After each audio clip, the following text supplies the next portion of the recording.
Hi everybody, I'm Dr. Libby Kemkaran and this is the first in Tame-Your-Brain, and here are some tiny little kittens. Now I hope she's going to let me come in a bit closer like this, and then I'm going to switch my light on and we should be able to see. Hi Mama!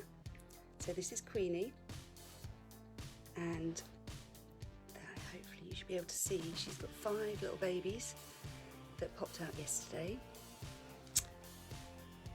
I'm going to talk to you for about 10 minutes and you just get to relax, watch tiny kittens and hopefully learn something useful.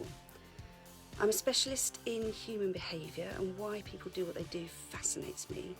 And let's just take a moment to recognise how crazy these times are right now. It's like living in some weird film. And we're in this space where we've never had this before. And as the shock wears off, those panic behaviours that we saw will fade away and they'll be replaced by a whole different set of behaviours. And some of those are not so pleasant. And as I'm talking to you, just have a think. Can you say yes to any of these questions? Are you having trouble sleeping? Are you having increasingly vivid and realistic dreams about bizarre things? Are you finding yourself snapping at things and events that normally wouldn't bother you, that normally you'd be fine with? Are you drinking daily? And are you failing to see perhaps other people's point of view when normally you'd be more empathetic? Well, good news, you're doing exactly what your body is designed to do. The trouble is, it doesn't feel very nice. And it's exhausting, and you can't do it indefinitely.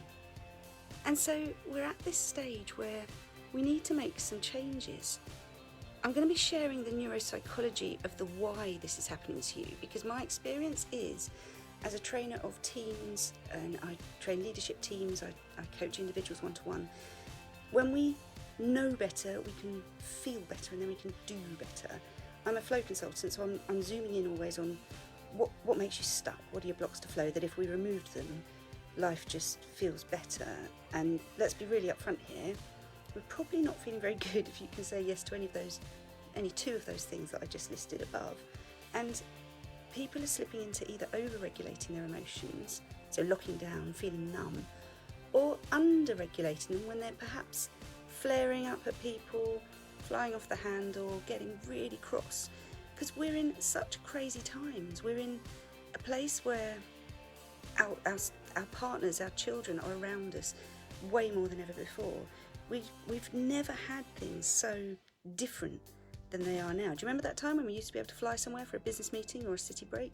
Yeah, I do too, and that was only a very short time ago. Stress is a product of too much challenge and too scant resources, and this is when we get to be in trouble. So I'm going to help you do 2 things. I'm going to help you build some more resources so you don't feel so pants, and so if that feels good, I'm going to make a start. So we're going to begin with the neuropsychology of the why, because when as humans you can understand the why, it changes your behaviour as to what you do and how you live. So the challenge facing us has taken some of our essentials away.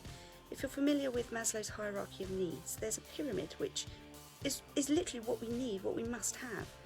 And the rule is, unless you've met the base layer, you can't ascend to the next layer.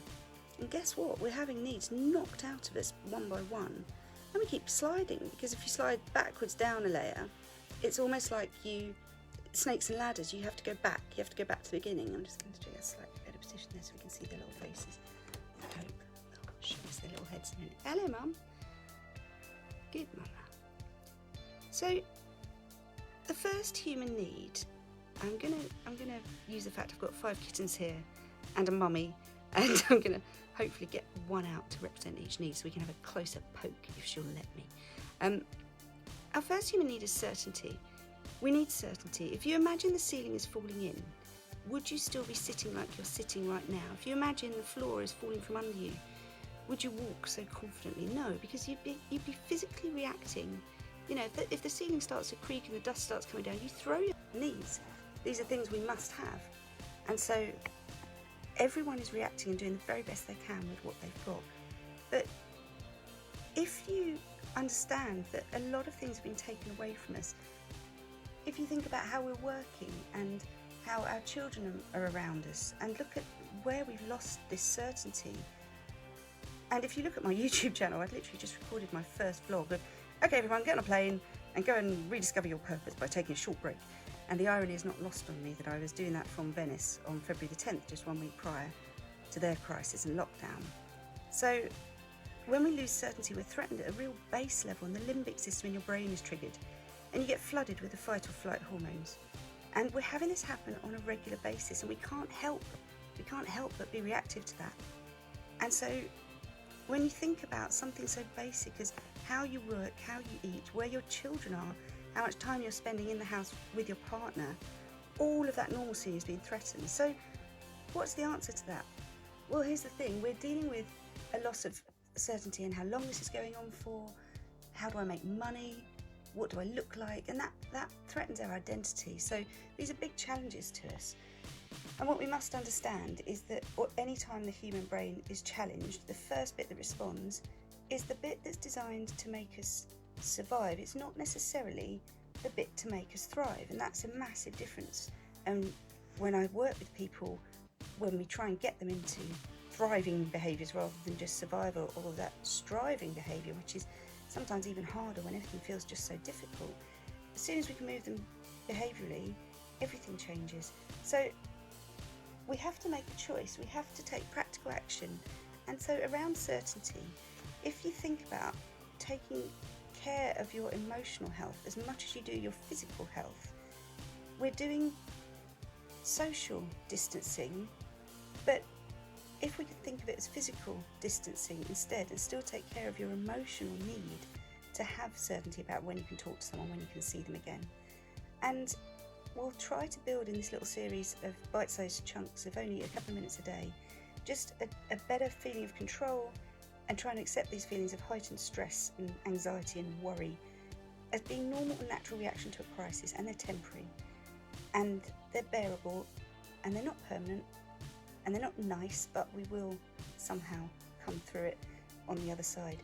So let me try and see if she'll let me take a kitten that's finished feeding, and let's see if we can get a closer look at the little kitty. Let's see what we can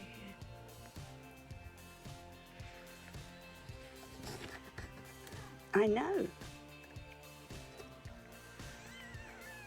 So this one was the, I think, second born, and she's going to let me hold it for just a minute. So this is a 1 day old kitten. Okay, I'm coming back.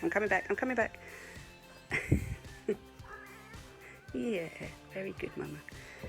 So that's our first one.